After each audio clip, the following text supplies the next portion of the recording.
सभी विद्यार्थियों को नमस्कार। स्वागत है आप सबका आपके अपने परिवार स्टडी विद्यार्थी में।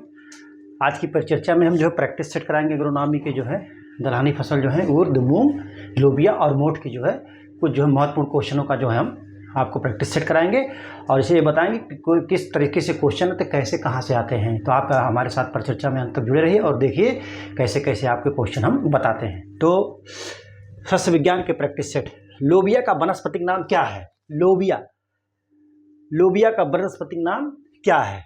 तो लोबिया ऑप्शन 4 दिए गए हैं, बिगना एकोनिटिफोलिया, बिगना मूंगो, बिगना साइनेंसिस, बिगना रेडिएटा। तो आपका जो आंसर सही होगा वो बिगना साइनेंसिस। लोबिया का वानस्पतिक नाम जो है बिगना साइनेंसिस है। यह खरीफ ऋतु की दलहनी फसल है। और जो है मैं अभी और ये जो क्वेश्चन है बिगना मूंगो, बिगना रेडिएटा, बिगना एकोनिटोफिलिया, तो ये भी किसी न किसी के साइंटिफिक नेम है। तो मैं आपको ऐसे ही बता दे रहा हूँ, आप नोट बना लीजिएगा, लिख लीजिएगा। बिगना एकोनिटिफोलिया जो है ये मोठ का वनस्पतिक नेम है। बिगना मूंगो जो है उड़द का वनस्पतिक नेम है। बिगना साइनेंसिस तो आपको बता ही दिया कि लोबिया का है। बिगना रेडिएटा जो है ये मूंग का वनस्पतिक नेम है। बिगना रेडिएटा मूंग का वनस्पतिक नेम है। अब मूंग का एक साइंटिफिक नेम इस समय और भी कहा जाता है, हेजियोलस ऑरेंस। ठीक है, तो मैंने आपको बता दिया बिगना एकोनिटिफेलिया मोठ की, बिगना मूंगो उड़द का, बिगना साइनेंसिस जो है लोबिया के, और बिगना रेडिएटा जो है हेजियोलस ऑरेंस भी इसका एक साइंटिफिक नेम है। ठीक है, तो मोठ की उत्पत्ति स्थान भारत है। कहाँ पर है? मोठ का जो उत्पत्ति स्थान है वो कहाँ पर है? वो भारत में है। मोठ का उत्पत्ति स्थान भारत। उड़द दाल जो है इसको ब्लैक ग्राम भी कहते हैं और जो है इसका उत्पत्ति स्थान भारत है। मूंग की उत्पत्ति स्थान कहाँ है? ये भी भारत है। ये मूंग को जो है ग्रीन ग्राम और गोल्डन ग्राम भी कहते हैं, आगे भी आपको लिखा दूंगा। और लोबिया बिगना साइनेंसिस का उत्पत्ति स्थान कहाँ है? अफ्रीका में है। तो आप इसको नोट कर लीजिए। फिर एक बार मैं बता दे रहा हूँ, बिगना एकोनिटिफोलिया मोठ का, किसका? मोठ। ठीक, और बिगना मूंगो जो है उड़द का साइंटिफिक नेम है। और ये जो है मूंग। और आपका ऑप्शन जो सही है ये सी ऑप्शन आपका सही है। तो आप इसको नोट कर लीजिए।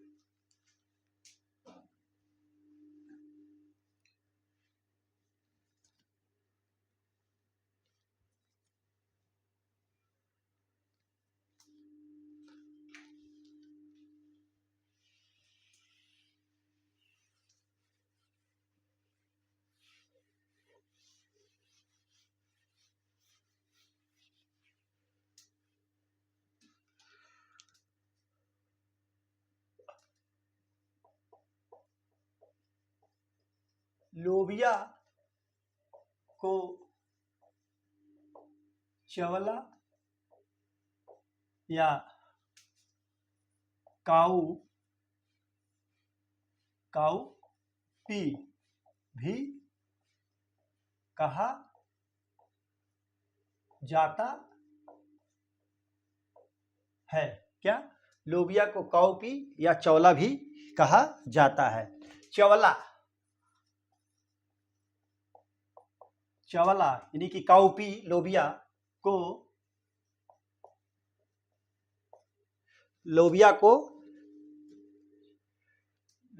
जो है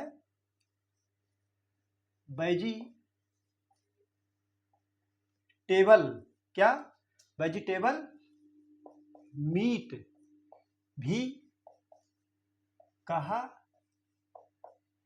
जाता है। क्या कहा जाता है? वेजिटेबल मीट भी कहा जाता है। इसमें मेथियोनिन जो कि दलहनों में कमी पाई जाती है, मेथियोनिन अमीनो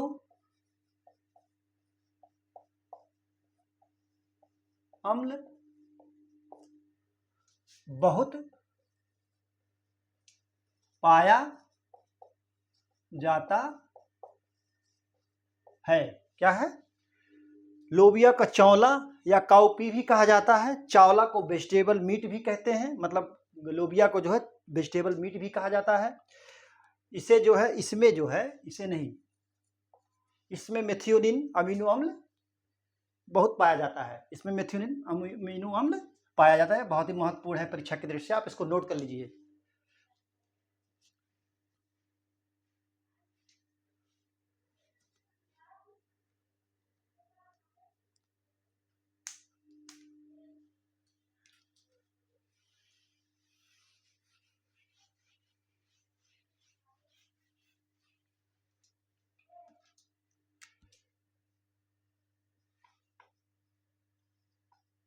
लोबिया को दाल, हरी सब्जी, हरी सब्जी, हरी खाद, हरी हरी सब्जी, हरी खाद, हरी सब्जी, हरी खाद, हरी सब्जी, हरी खाद, हरे चारा, हरे चारा व कवर क्रॉप के रूप में उगाया जाता है। लोबिया के उत्पादन में उत्तर प्रदेश का प्रथम स्थान है। लोबिया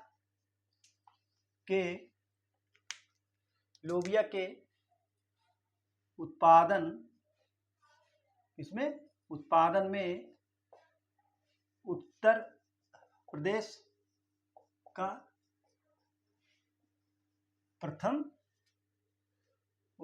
का प्रथम स्थान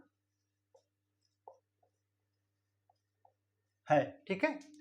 लोबिया को दाल, हरी सब्जी, हरी खाद, हरे चारे व कवर क्रॉप, क्राच नहीं है, क्रॉप होगा, क्राच लिखा होता गलती से, कवर क्रॉप के रूप में उगाया जाता है।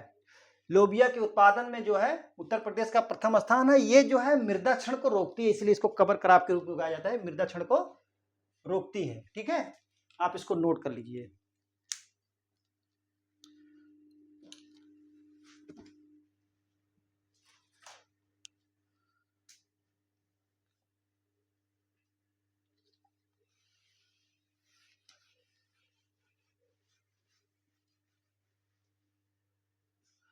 प्रश्न नंबर 2, उड़द फसल की बीज दर प्रति हेक्टेयर कितना है? ए 16 से 20, बी 12 से 15, सी 10 केजी,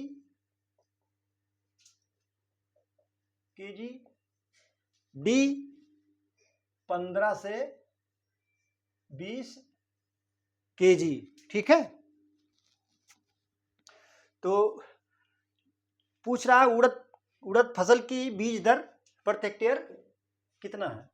तो आंसर आपका 4 है, 16 से 20, 12 से 15, 10 किलोग्राम और 15 से 20 किलोग्राम। तो ये आपका आंसर सही होगा 12 से 15 किलोग्राम। ठीक है, 12 से 15 किलोग्राम प्रति हेक्टेयर है। और ये इसी में उर्द का हो गया आपका। अब ये जो है मूंग की बीज दर प्रति हेक्टेयर जो है वो है 16 से 20 केजी। ठीक है, मोठ की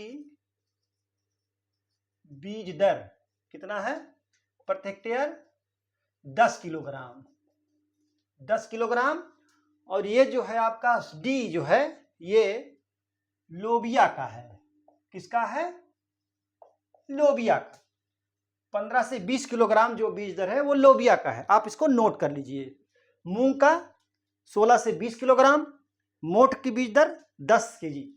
ठीक है, आप नोट करिए इसको।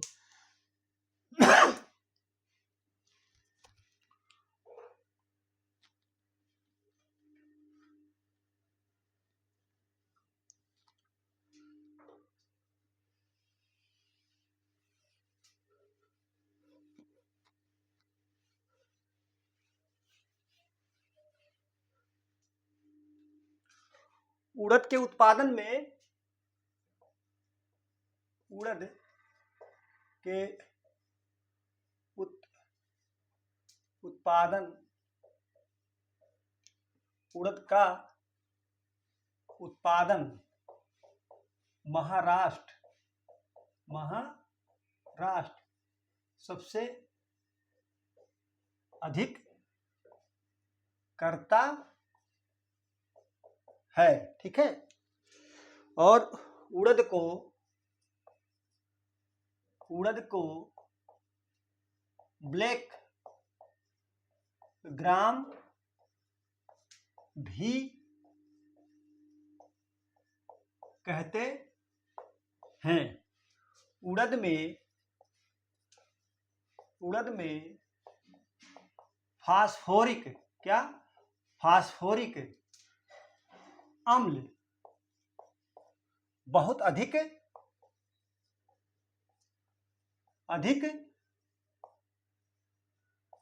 पाया जाता है। उड़द के उत्पादन में प्रथम स्थान महाराष्ट्र का है। उड़द को ब्लैक ग्राम भी कहते हैं, और उड़द में फास्फोरिक अम्ल बहुत अधिक पाया जाता है। यह परीक्षा की दृष्टि से बहुत ही महत्वपूर्ण है कि फास्फोरिक अम्ल किस फसल के दाने में पाया जाता है? तो उड़द के दाने में जो है फास्फोरिक अम्ल बहुत अधिक पाया जाता है। आप इसको नोट कर लीजिए।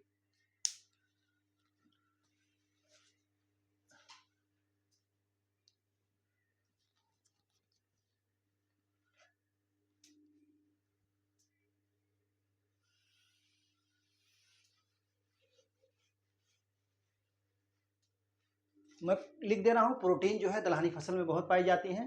तो मैं आज आपको ये भी दिखा दे रहा हूँ 4 फसलों का इनका फसल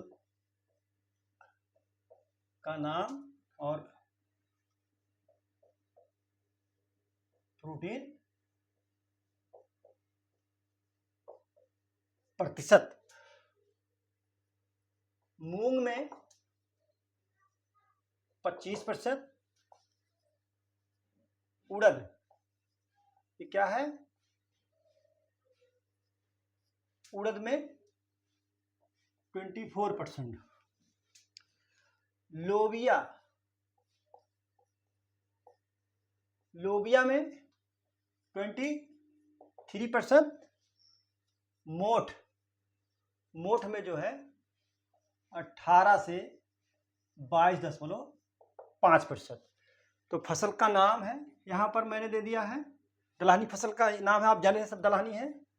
और जो है प्रोटीन प्रतिशतता है, तो मूंग में सबसे ज़्यादा 25%, उड़द में उसके बाद 24%, लोबिया में 23%, मोठ में 18 से 22%।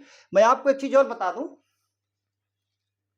ये जितनी भी दलहनी फसल हैं लगभग सभी जो है लेग्यूमिनेसी कुल के या पेप्लियनेसी कुल के होते हैं। ठीक है, आप इसको नोट करिए। जितनी भी दलहनी फसल हैं उनको वो लेग्यूमिनेसी कुल की, और उपनाम जो है पेप्लियनेसी है, उसी कुल के होते हैं। आप इसको नोट कर लीजिएगा। जितनी भी दलहनी फसल, चाहे रबी की हो चाहे खरीफ की हो, आप इसको नोट कर लीजिए।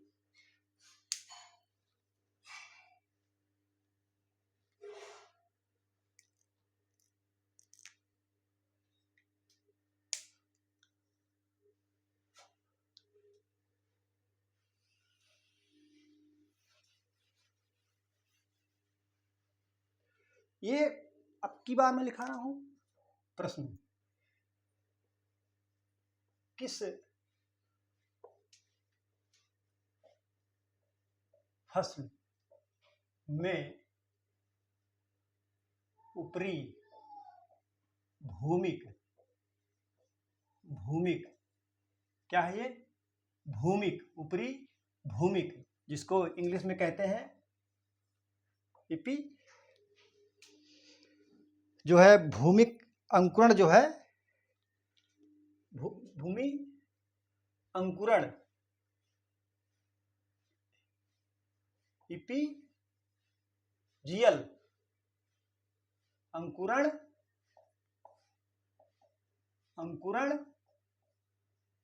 नहीं होता है। ठीक है, ईपीजीएल अंकुरण नहीं होता है। तो खरीफ की फसल है, तो ये आपका हो गया आंसर उर्द, मूंग, अरहर और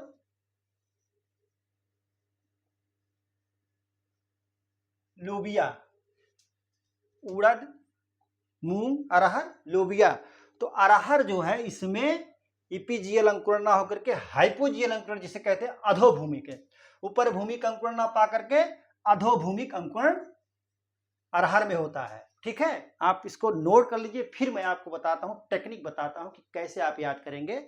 अरहर मतलब खरीफ की दलहन फसल में और रबी की दलहन फसल में कौन सा अंकुरण होता है, आपको अच्छी तरीके से याद हो जाएगा। ठीक है, आप इसको नोट करिए।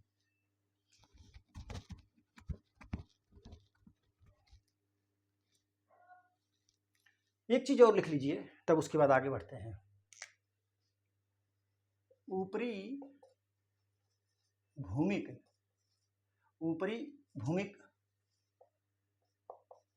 अंकुरण में बीज पत्र क्या है? ऊपरी भूमिक अंकुरण में बीज पत्र अंकुरण के साथ, ये यहां लिखेंगे, अंकुरण के साथ मृदा के ऊपरी सतह पर आ जाता है। हो सकता है ये ना दिख रहा हो, तो मैं इसे बोल दे रहा हूं कि ऊपर भूमिक अंकुरण में यानी ईपीजीएल अंकुरण में क्या होता है कि जो बीज पत्र होता है वो अंकुरण के साथ जो है मृदा के ऊपरी सतह पर आ जाता है, और हाइपोजीएल अधोभूमि में मृदा के अंदर ही रहता है। ठीक है, आप इसको नोट कर लीजिए।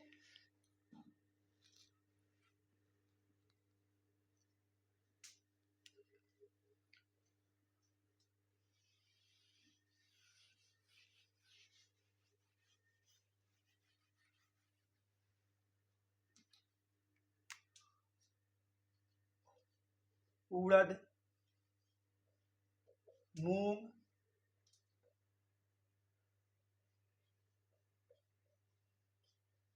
लोबिया,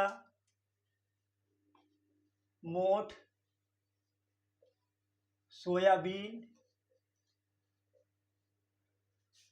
मूंगफली,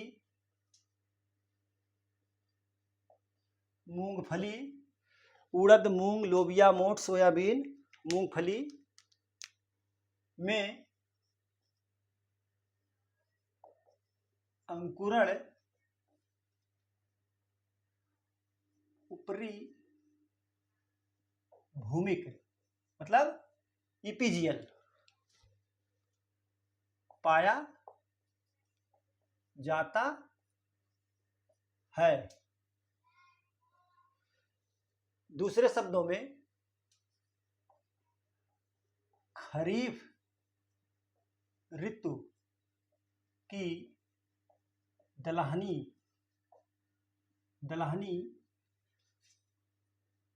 फसलों में अंकुरण ऊपरी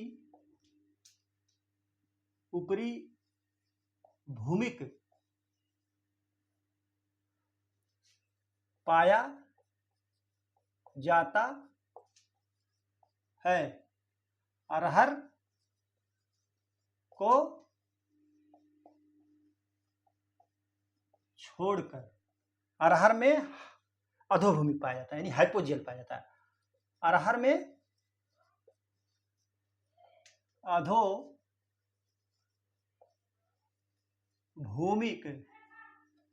क्या, अधोभूमिक अंकुरण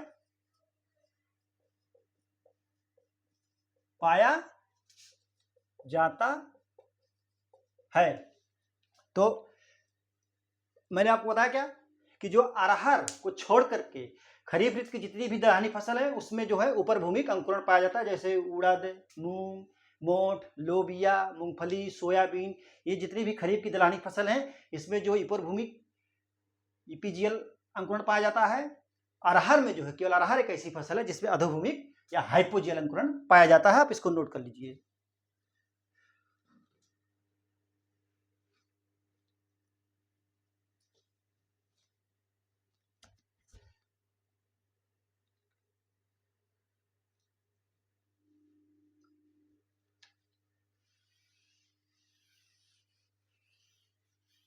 ये क्वेश्चन आ सकता है, बहुत पूछा जाता है अंकुरण के किस फसल में अधोभूमिक अंकुरण मिलता है, किस फसल में जो है ऊपर भूमिक अंकुरण मिलता है।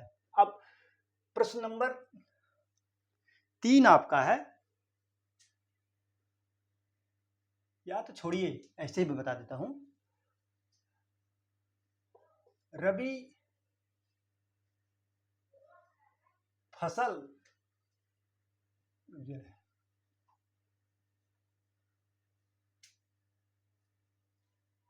रबी ऋतु की दलहन फसल में अंकुरण अधोभूमिक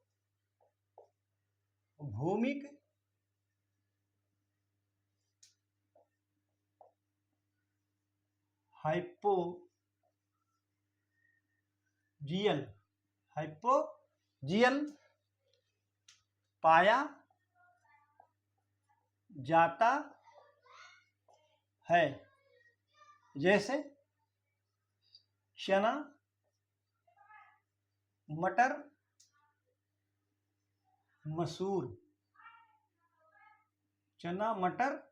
मसूर, आदि।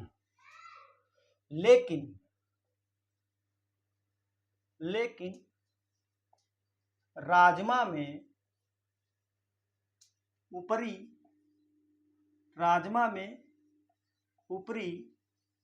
भूमिक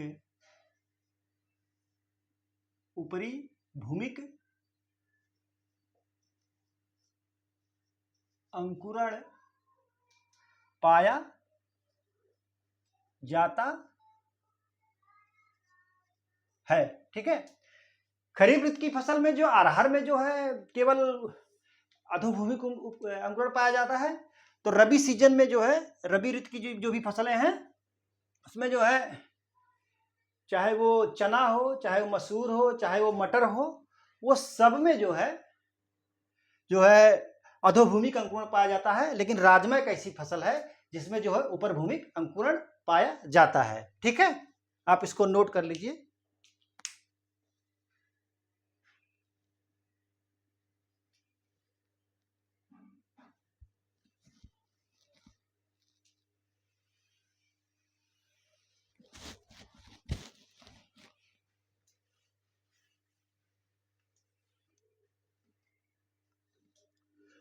मोठ एक ऐसी फसल है जिसमें सूखा सहन करने की शक्ति बहुत होती है। नोट कर लीजिए आप लोग, मोठ में सूखा सहन करने की शक्ति बहुत अधिक होती है। ठीक है, जो है मोठ में जो है सूखा सहन करने की शक्ति बहुत होती है। वहाँ जो है ग्रीमनी क्रॉप में जो है बाजरा में है, तो यहाँ पर मोठ में है, इसको आप नोट कर लीजिए।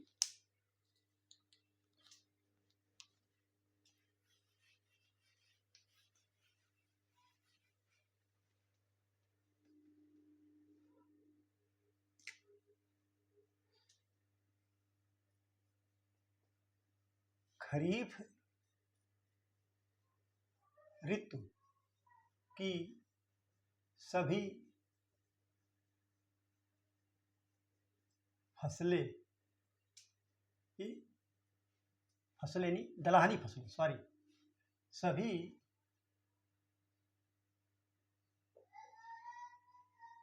दलहनी फसलें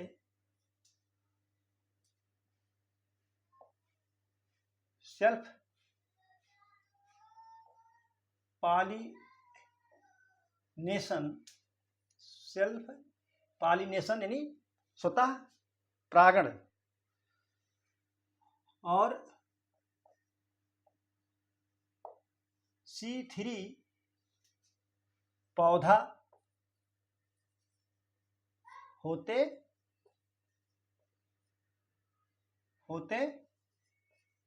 हैं। ठीक है, मूंग, उड़द, मोठ, लोबिया, ये सब जो फसलें होती हैं सेल्फ पॉलिनेटेड क्रॉप हैं और ये C3 ग्रुप के पौधे हैं। ठीक है, आप इसको नोट कर लीजिए, एक परीक्षा में अक्सर पूछा जाता है सेल्फ पॉलिनेशन क्रॉप और cross pollinated crop, C3 group के पौधे और C4 ग्रुप के पौधों के बारे में पूछा जाता है। तो दलहन और अनाज की फसलें जो हैं वो C3 ग्रुप की फसलें हैं। गन्ना, ज्वार, मेज, बाजरा, ये C4 प्लांट पौधे हैं, मतलब ग्रुप के पौधे हैं। ठीक है, आप इसको नोट करिए।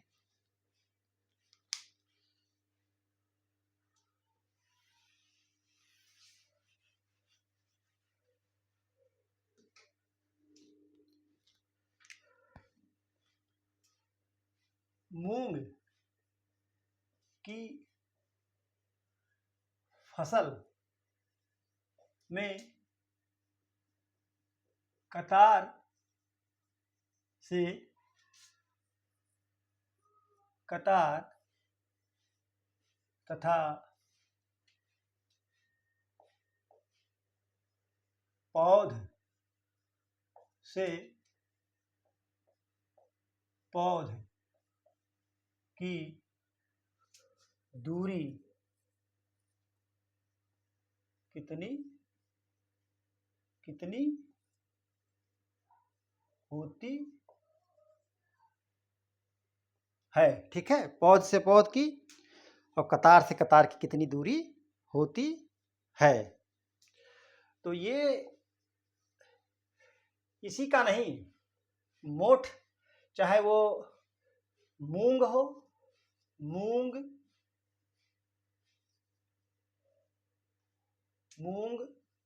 उड़द, लोबिया जो है, इनका जो है 30 गुणे 10 होता है। क्या, कतार से कतार की दूरी 30 सेंटीमीटर और पौध से पौध की दूरी 10 सेंटीमीटर। मोठ जो है का कतार से कतार की दूरी 45 सेंटीमीटर और पौध से पौध की दूरी जो है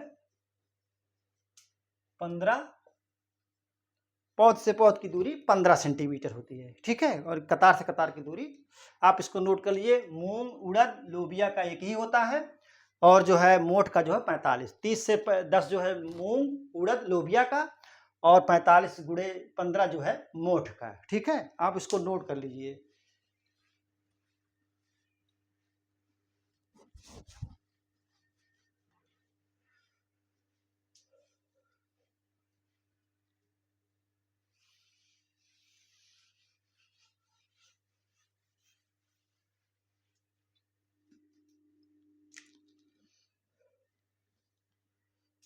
मूंग जो है, मूंग अल्प अवधि की फसल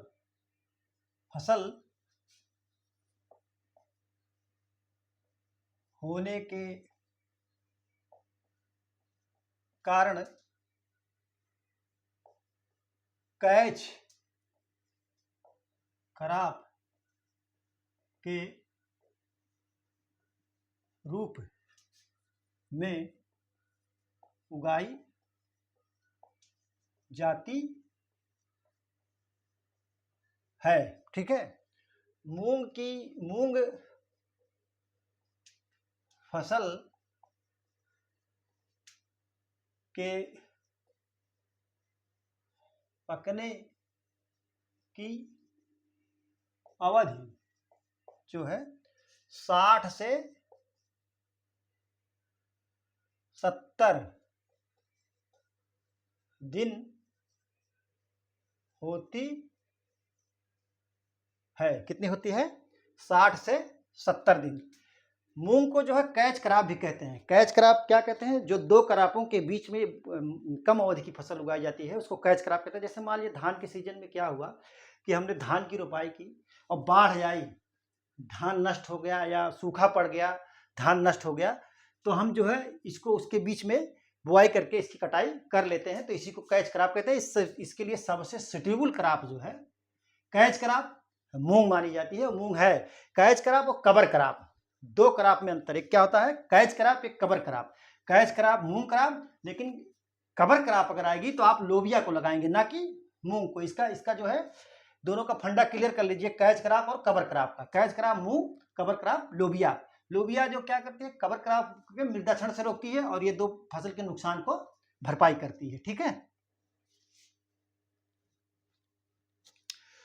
आप इसको नोट कर लीजिए।